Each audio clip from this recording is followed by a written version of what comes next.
Kovačevića Beograd.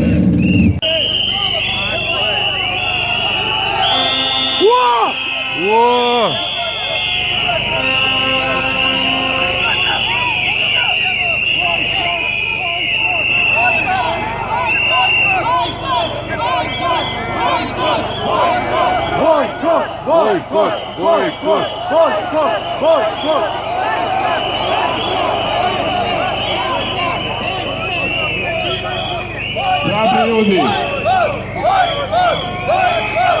Hrabri ljudi, znamo da ste zbunjeni konferencijom koja je bila u utorak. Molimo vas samo za strpljenje još 3 dana. Još 3 dana do narednog utorka. Kao što ste mogli da primetite, nije sve rečeno u prethodni utorak.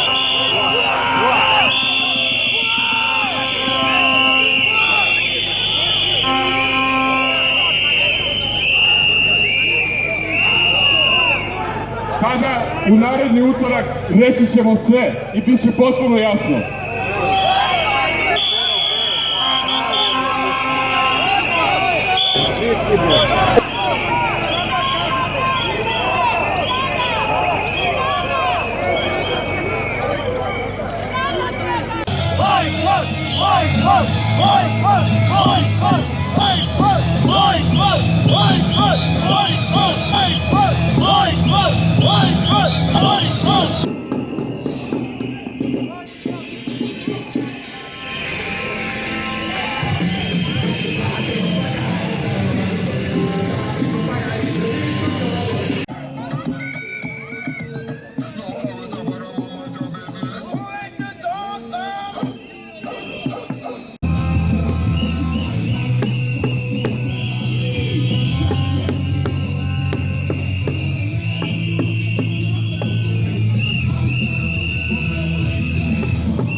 Večeras nismo se zadržali kod Radio televizije Srbije, nego smo došli ovde ispred Doma Narodne skupštine.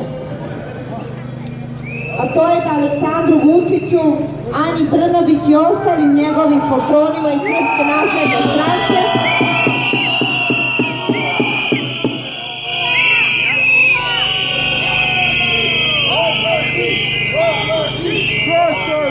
kažemo jednu stvar, a to je da će ovako izgledati dan konstituisanja ovog lažnog parlamenta koji se nalazi iza šetalice Bojkot.